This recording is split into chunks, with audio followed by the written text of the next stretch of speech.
I've seen a lot of change, been through a lot of pain. Some things are not the same as they were a year ago, but all will be okay. I move on each and every day. The past is where it stays, way back a year ago.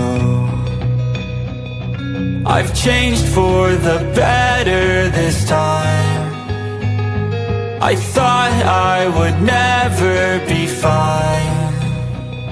I strive just to say I'm alright, and for the first time in a long time I'm alright. I've seen a lot of change, been through a lot of pain. Some things are not the same as they were a year ago, but all will be okay.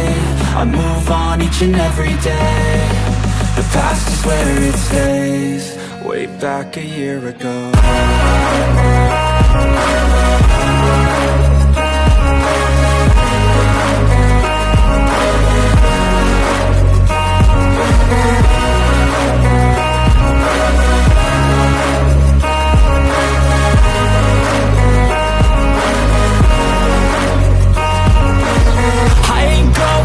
I'm not falling. I'll push all my chips and call all in. I'll bet on myself, you keep stalling. I hear destiny and it's calling. I'll keep my head up high through the downs and lows, and we're all going life. Nobody knows, but I'ma choose what's right and take what comes and goes. And ain't no one in life holding me back no more. I see. ગેટની અંદર આવતા ખોડલધામને પહેલાં જ આપણે શક્તિવન આવી જાય છે, તો ચાલો આખું જોઈએ આપણે શક્તિવન કઈ રીતનું અંદર છે.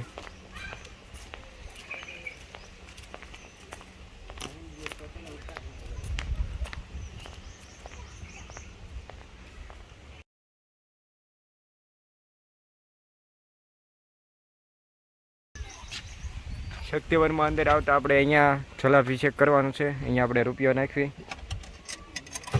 એટલે જલાભિષેક થઈ જાય છે.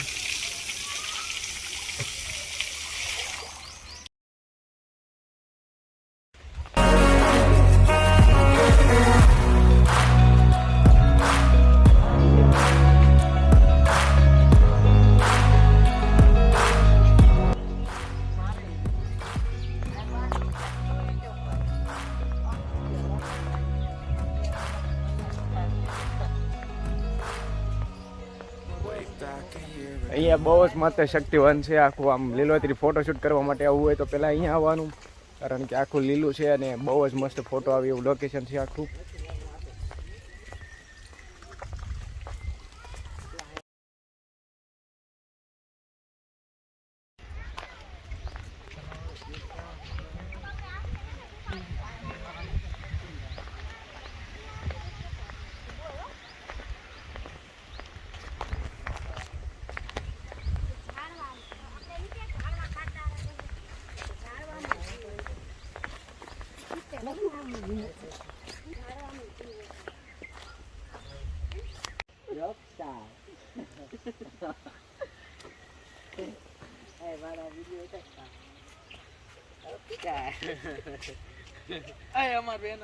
મિત્રો કેમ છો? જય મા કોટલ, જય સરદાર. હું છું વિહાર જબરદસ્ત ગાબાડીને આપ જોઈ રહ્યા છો આજનો મારો ન્યૂ વિડીયો.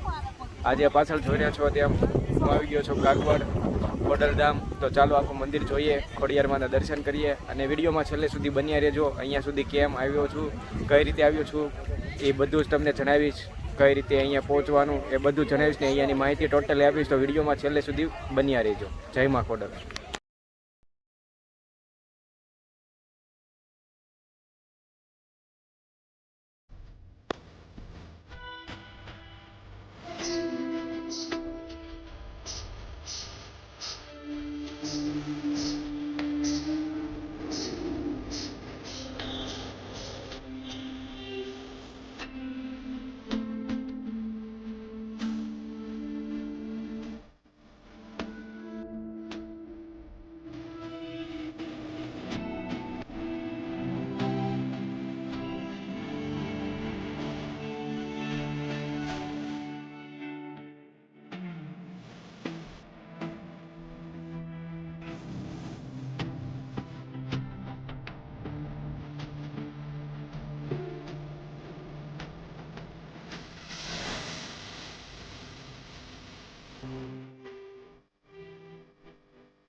તો ખોડલધામ મંદિરની લંબાઈ, પહોળાઈ અને ઊંચાઈની વાત કરીએ તો 289 ફૂટ લંબાઈ ધરાવે છે, તેમજ 253 ફૂટની પહોળાઈ છે અને 189 ફૂટ મંદિર ઊંચું છે.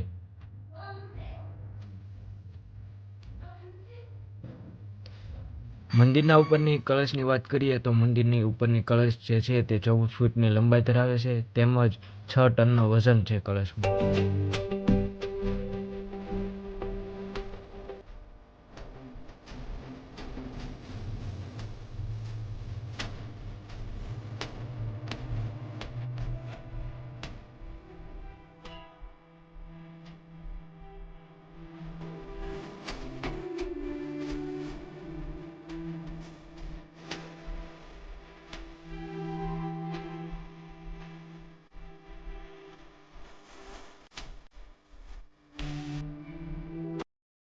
ખોડલધામ મંદિરની બાજુમાં આ ટાઈપના બેસવા માટે ઝરૂખા બનાવવામાં આવ્યા છે. ઉનાળામાં ગમે તેટલો તડકો પડતો હોય તો પણ લોકો આરામથી અહીંયા છાયા નીચે બેસી શકે છે.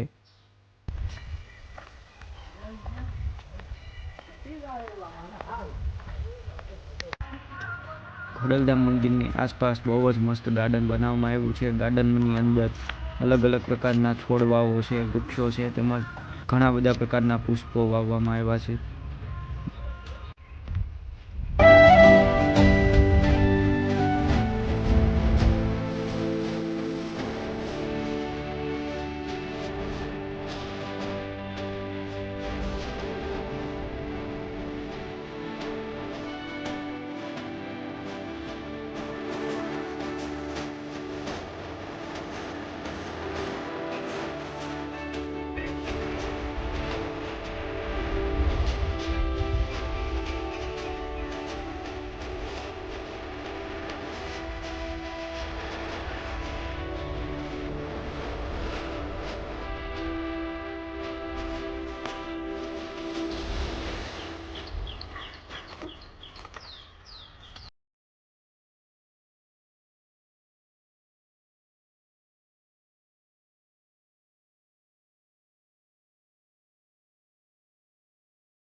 તો મિત્રો, તમને કાગવડ ખોડલધામ મંદિર કેવું લાગ્યું અને આ વિડીયોમાં તમને કેવી મજા આવી તે લાસ્ટમાં કોમેન્ટ કરીને જરૂર જણાવજો અને એક કોમેન્ટ જય માં ખોડલ જરૂરથી કરજો.